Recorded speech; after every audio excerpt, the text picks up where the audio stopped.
Bonjour à tous et bienvenue dans le MAG. Ce mois-ci, nous allons découvrir comment Suez Environnement et ses filiales traitent les eaux usées municipales.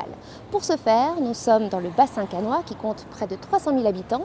Et ici, comme dans d'autres villes de France, Lyonnaise des Eaux exploite une station d'épuration qui transforme les eaux usées en ressources renouvelables.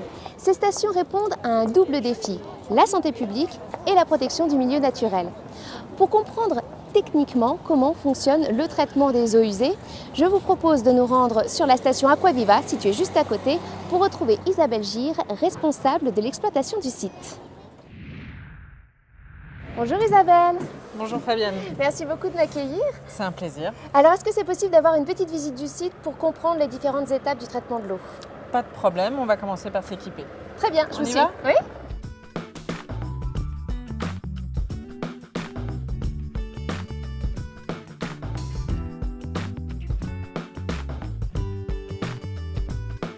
Sur la station d'Aquaviva, comme sur la plupart des stations d'épuration, un pré-traitement. On a un système de dégrillage qui va enlever les déchets les plus importants et protéger ainsi le reste de la station, tous les systèmes de pompage, etc.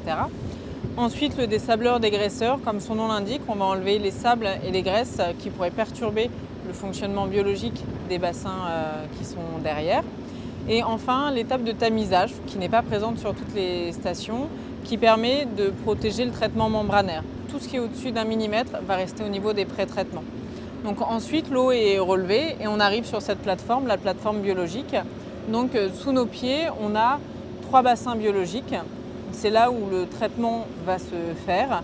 Il y a 18 000 mètres cubes.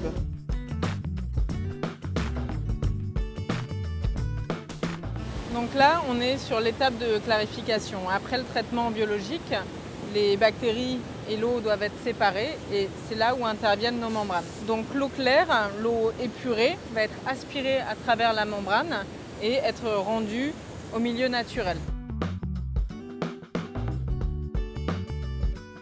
Alors là, on est où exactement? Alors là, on est sur la filière boue, donc le bâtiment déshydratation et le bâtiment sécheur. Les bactéries se multiplient, donc on va enlever une partie de ces bactéries, les déshydrater. Sur la plupart des stations, on s'arrête à ce niveau-là. Sur Aquaviva, on va bien plus loin. On va passer sur une étape de séchage. Donc le séchage, ça consiste à continuer à enlever la fraction d'eau qu'on peut avoir et la séparer de la matière. Il y a un double intérêt à cette étape. C'est d'une part de transporter de la matière et non plus transporter de l'eau. On réduit l'empreinte carbone, moins de camions qui partent. Et le deuxième avantage de déshydrater et de sécher les boues, c'est qu'on peut leur donner une deuxième vie. C'est-à-dire? Ça va devenir de la matière à brûler. D'accord. Et du coup, ça devient une énergie.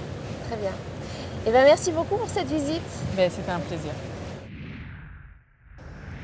Vous l'avez vu, sur cette station, innovation et savoir-faire sont les mots-clés. Mais cette station d'épuration n'est pas une station comme les autres. Elle a été construite par la filiale de Grémont qui a mis en place une technique de traitement de pointe qu'on a déjà un petit peu évoquée avec Isabelle et qu'on va voir plus en détail avec Jean-Michel Grenaguer. Suivez-moi. Bonjour. Bonjour. Alors Jean-Michel, est-ce que vous pouvez m'expliquer ce procédé innovant mis en place par de Grémont sur ce site? Alors, ce procédé de Grémont Ultrafort met en œuvre des membranes dont les pores sont plus fins que les pores de la peau, qui permet d'avoir une qualité d'eau très très bonne. C'est obtenu par succion au travers de la fibre pour séparer la boue et l'eau. On a ici une grande surface de membrane, puisqu'on a à peu près 100 000 m² de membrane. L'eau de bonne qualité peut être utilisée pour les besoins de l'usine, mais également va être rejeté forcément l'excédentaire en mer, donc avec une super qualité qui permet de préserver la qualité d'eau de baignade sur la baie de Cannes. Bien, merci beaucoup Jean-Michel. Suez Environnement s'appuie donc sur son réseau de chercheurs pour dessiner une station d'épuration plus respectueuse de la ressource en eau et de l'environnement, mais également une station productrice de ressources renouvelables. C'est ce que nous allons voir plus en détail avec Luc Haribo, directeur technique de l'entreprise régionale Lyonnaise des Eaux sur la Côte d'Azur. Bonjour Luc. Bonjour Fabienne. Alors j'ai cru comprendre que cette station était qualifiée de carboneutre. Qu'est-ce que ça veut dire? Carboneutre pour la station Aquaviva, cela veut dire que la conception a permis de compenser ces émissions par des gains en émissions carbone générés au cours de son fonctionnement. Alors concrètement, comment ça se traduit? Alors, De trois manières en fait. La première, c'est déjà de concevoir le process de telle sorte qu'on puisse récupérer de l'énergie qui autrement serait perdue à l'atmosphère. C'est le cas par exemple de tout ce qui est production d'air. On va isoler toutes ces canalisations et ça va permettre de réguler thermiquement l'ensemble des bâtiments, dont le bâtiment administratif, qui servent à l'utilisation de cette station. D'accord. Deuxièmement, on peut concevoir des bâtiments basse consommation qui ont été dessinés avec ces murs végétalisés, on régule la température. Troisièmement, on peut également utiliser les couvertures de toiture des bassins de temps de pluie pour mettre des panneaux photovoltaïques qui vont générer de l'électricité injectée sur le réseau. Et d'une autre manière, enfin, avec l'eau ultrafiltrée qui va venir en substitution de l'eau potable pour les utilisations d'arrosage et d'irrigation, en particulier sur le golfe tout proche. Ce n'est pas encore de l'eau potable, mais ça pourrait le devenir un jour. Très bien. Merci beaucoup. En bref, vous l'aurez compris, le traitement des eaux usées est une industrie de pointe, productrice de ressources renouvelables et Suez Environnement joue un rôle essentiel dans la protection de la ressource.